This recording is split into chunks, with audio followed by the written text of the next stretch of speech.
In the golden kingdom of Aramor, there lived a princess named Elira. She had never known hunger, never known cold nights, never known what it meant to be unwanted.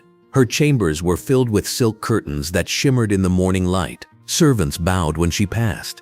Musicians played while she dined. Everywhere she walked, people praised her beauty and grace. But praise can be dangerous.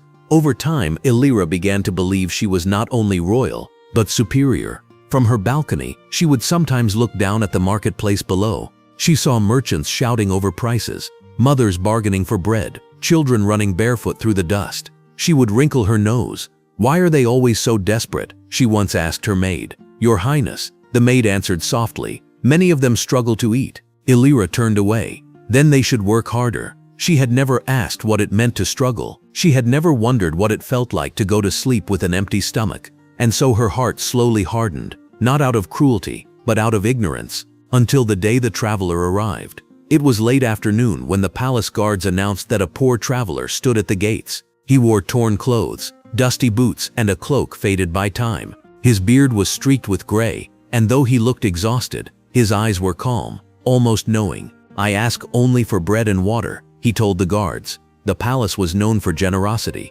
Visitors were usually given at least a small meal. But that day, Princess Elira happened to be walking by the courtyard when she overheard the request. She stopped, curious. "Bring him forward," she commanded. The guards hesitated, but obeyed. The traveler was led into the outer courtyard. Servants whispered. Some covered their noses at the smell of the road clinging to his clothes. Elira studied him from head to toe. "You dare approach the royal gates dressed like that?" she said, her voice sharp. The traveler bowed slightly. "I mean no disrespect, Your Highness. I have journeyed far. I only seek food and rest for one night." Elira let out a small laugh. "A journey or a lifetime of laziness?" The courtyard went silent. The traveler looked up at her. Not angry, not ashamed, just steady. "Not all poverty is born from laziness, princess." She stepped closer, her silk gown brushing the stone floor. "If you were strong enough to work," she replied, "why should my kingdom feed those who cannot feed themselves?" The guards shifted uncomfortably. The traveler's voice remained calm. "One day," he said gently, "you will understand that fortune can change as quickly as the wind." Elira scoffed. "The wind does not blow for people like me." She turned to the guards. "Send him away." No bread, no water, no shelter. The heavy palace gates slowly closed behind him,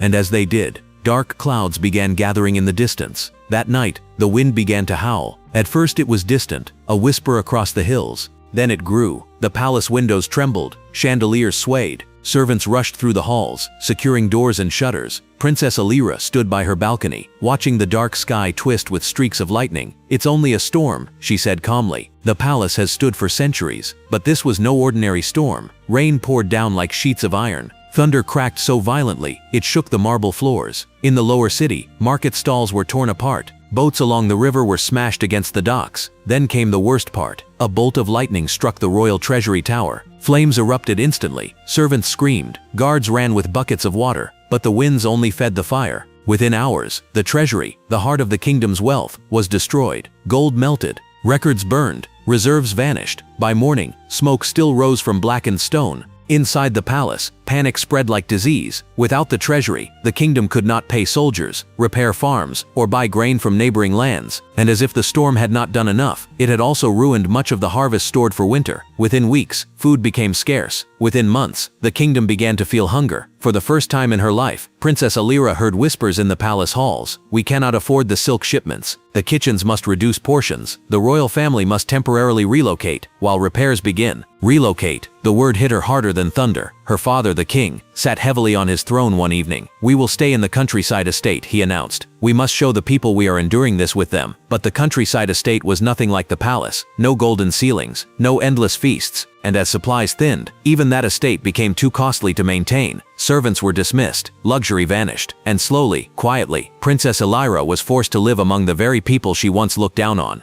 The first night in the village was the hardest.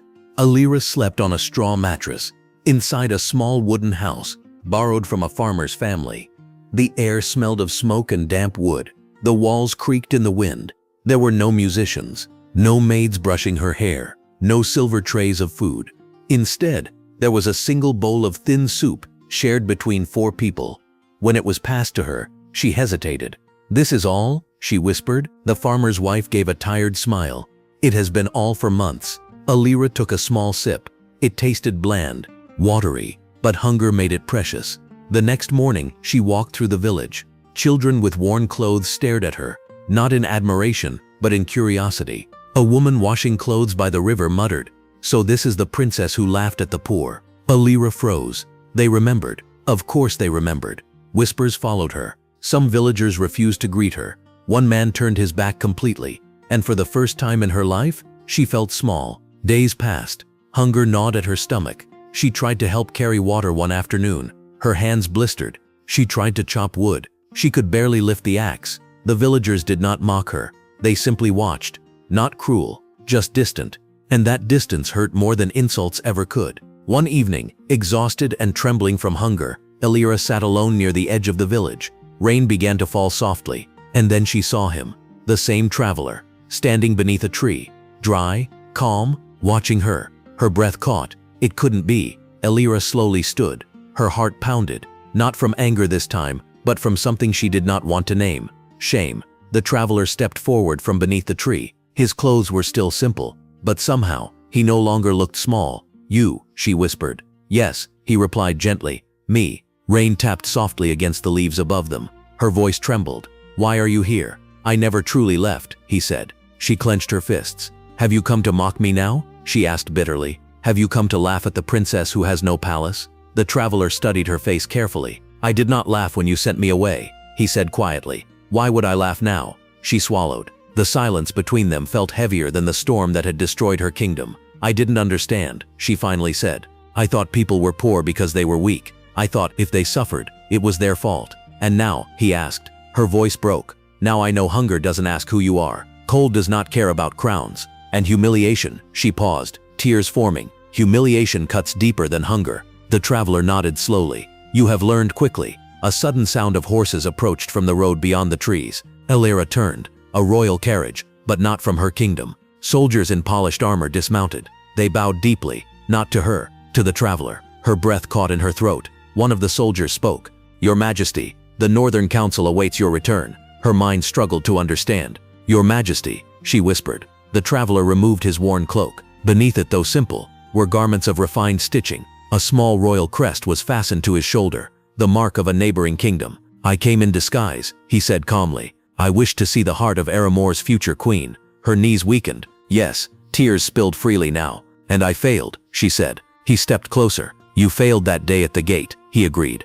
"But the storm did not come to destroy you. It came to reveal you." She looked at him, confused. "You have known comfort," he continued. "Now you know suffering. The question is not whether you mocked the poor." He held her gaze. "The question is what you will do now." The next morning, the Northern King departed quietly. He offered no punishment, no reward, only truth. When Elira returned to the village, she did not walk like royalty. She walked like someone who had finally seen herself clearly. She gathered the villagers in the square. No guards, no throne, just her. "I once believed poverty was a flaw," she began, her voice shaking. "I believed struggle was weakness." The villagers watched cautiously. "I was wrong." The words hung in the air like fragile glass. "I asked why the kingdom should feed those who could not feed themselves. But I never asked why they could not." A child stepped closer. An old woman, the same one who had once been turned away from the palace, stood at the back of the crowd. Elira knelt before her. "I cannot undo my cruelty," she said softly, "but I can change who I become."